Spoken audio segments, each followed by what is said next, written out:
Hi, and welcome to our next video about the German training scale. If you haven't seen our introduction about this, you can do so by clicking on this card. Today we're going to talk about the first step in the scale that is called rhythm. We're going to talk more about theory later, but first we're going to say hello to Pelle on the riding arena. How is it going, Pelle? Well, as you well know, Hanne, this is rather a big horse, so I might need a bit more time to warm him up properly. But he feels kind of good today, and I'm hoping at least that he will be fine. But if you guys would please give me a few more minutes, I would like to just send you back to the studio for a minute. Yeah, okay. Pelle is very good about, with rhythm and working the horse in hand, and he's going to show you more about that later on. But first, we're going to talk a little more about what is rhythm and what is beat.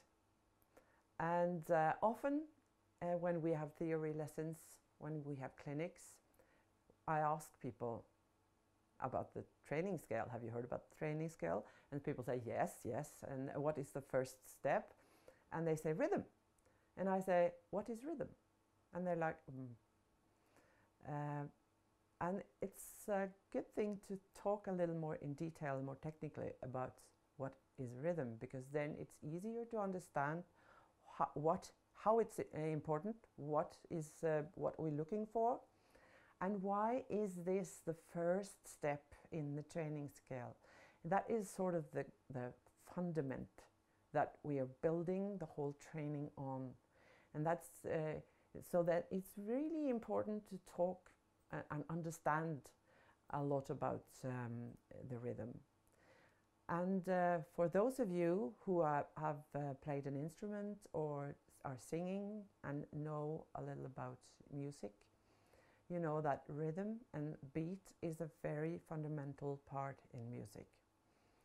And if you look at a horse and you watch him move, you can see that in walk there is a clear 4-beat rhythm. 1, 2, 3, 4, 1, 2, 3, 4. You can see here that I'm lunging Ares, and this is the same horse that Pelle is riding. Here he is much younger, and I'm lunging him with side reins.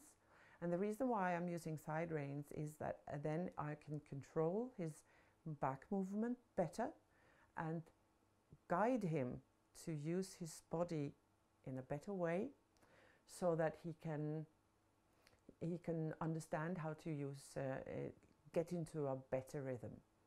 And here you can see that he's positioned to the inside so that his body is bent, but you can see that his hind legs are moving a little to the outside, and because he's young and it's difficult for him, and that's the reason why we're lunging. But it was a clear 4-beat rhythm.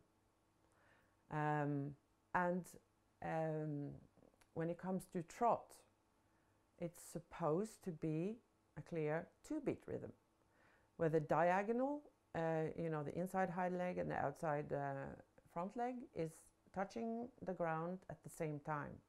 And at this clip, you could see that Ares is not really, the rhythm is not that good. You can see that he's not limping, he's not lame, but there is something wrong in the rhythm. And if you're assessing a horse's walk or movement, and the gait is like this, you will say, what's wrong? Is he lame? Is there something here?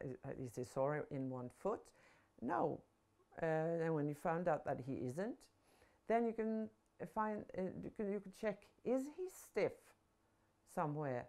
And that is, as we have we talked about in the last video, the next step is about looseness or throughness. And when he's stiff, the horse does not let the movement or the energy flow through the body in the correct way. And we know that this horse was very stiff when he was positioned to the left. So when he's bending his body to the left, he's stiff. And also he's not straight. So he's not pushing off with the two hind legs in the same way. The right hind leg is much weaker than the other.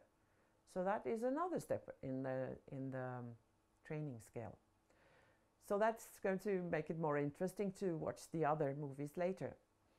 But as you can see on this clip, it's 2 beats. 1, 2, 1, 2, 1, 2, 1, 2. And the diagonal legs must touch the ground at the same time, not da-da, da-da, da-da, da-da. Then it's wrong. So this is why beat is, or the rhythm is important, because we can know then if there is something wrong with the horse's movement or the horse's body. And then if we know a lot about this, we can use it to train the horse in a better way. And then we come to the canter, and that's a 3-beat rhythm. If you're a musician, you will know that it's actually a 4-beat rhythm, because there is a pause there as well. It's 1, 2, 3, and 1, 2, 3. You can see, and there is this pause. It's when the horse is in the air. 1, 2, 3, 1, 2, 3, 1, 2, 3, 1, 2, 3. You can see it. So the 4 is actually silent.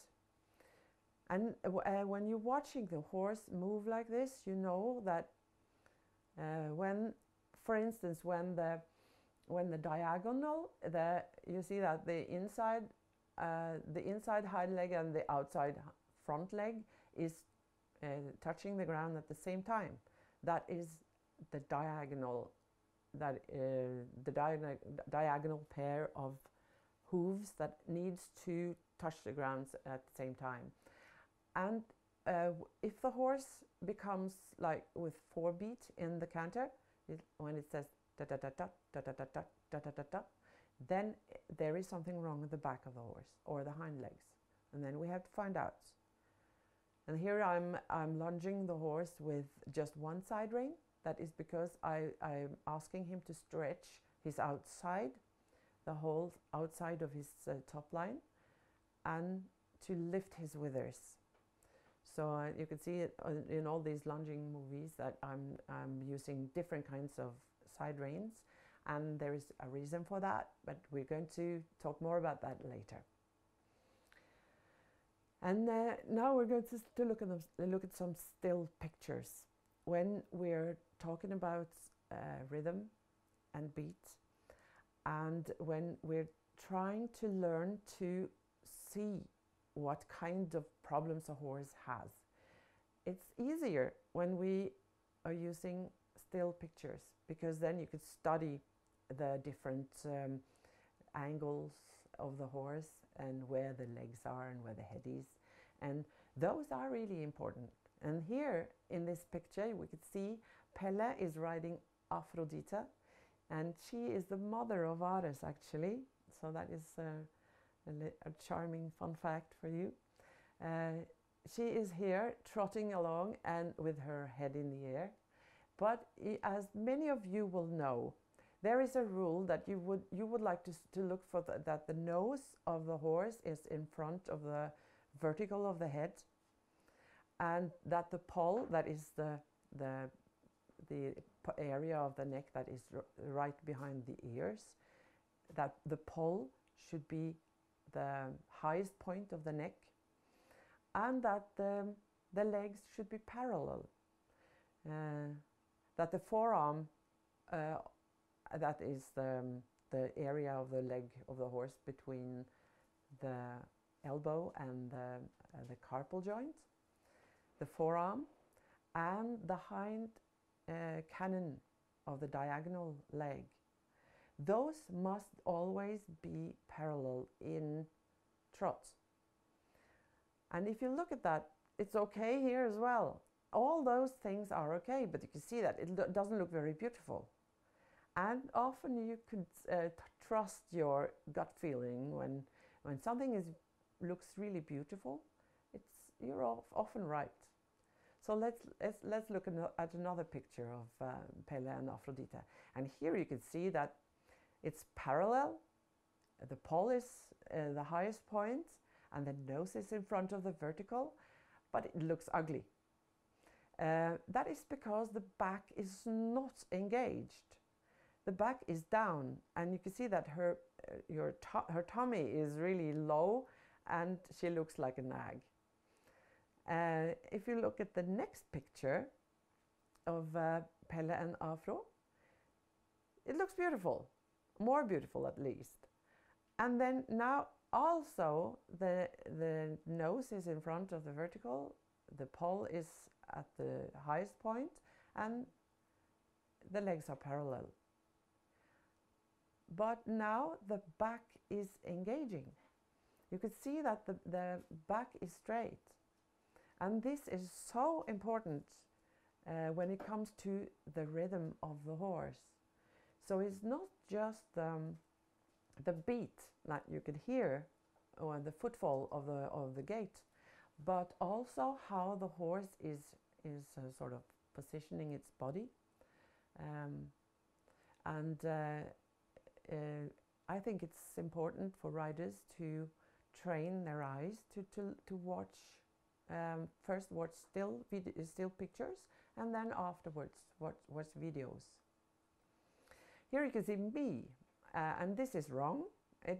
Perhaps it looks nice, but you can see that the horse's hindquarters are too high, and also there is no parallelity.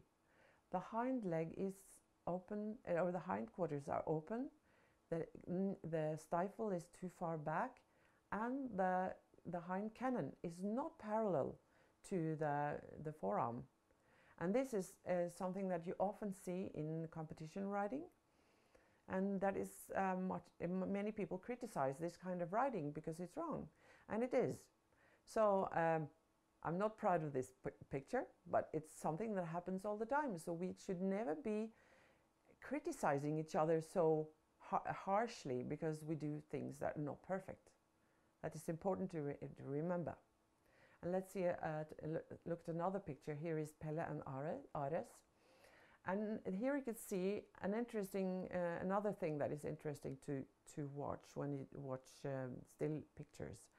There you can see that there are two sort of pictures or letters, the letter A between the front legs and the hind legs. And those should be the same size. Often when the horse is not balanced, the A between the hind legs is smaller than the one between the front legs. And then you know that the horse is on the forehand. This one looks balanced, but you can see that the poll is not the highest point and the nose is behind the vertical. And that is something that many people think is very, very wrong. But here, Pelle is working with the back of the horse and letting him raise his back and raise his withers. And then it's not so wrong to let the horse become a little behind the vertical when you're training, because it's not something that is finished. It's not a finished result. So, but when it comes to the end result, when in collection, you would like all these things to be there.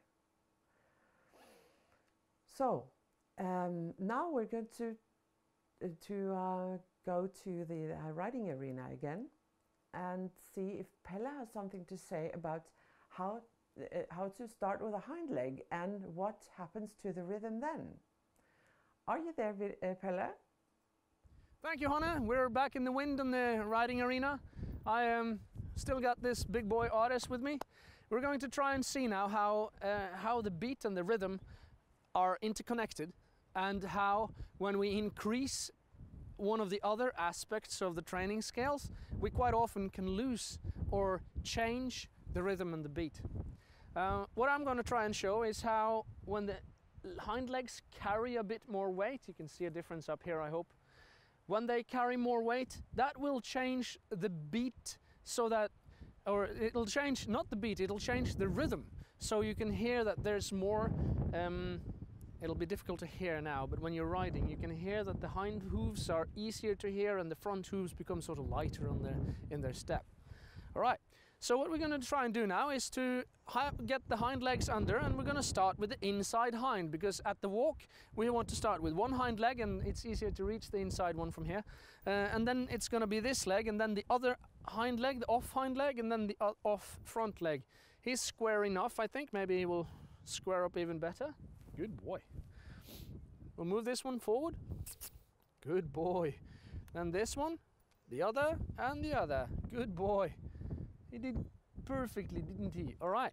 So we can see that the hind legs need to start in order for the top line to carry. And if we now sit him down a little bit, you can see the rhythm changes now into the piaffe. Move forward. Yes, forward, forward. Good boy. Oh, and we can see that sometimes, oh, good boy. We can see that sometimes he tilts his pelvis under and the back comes up a bit. And that's those times when these legs carry more weight. When they carry more weight, that changes the rhythm, not the beat, but the rhythm.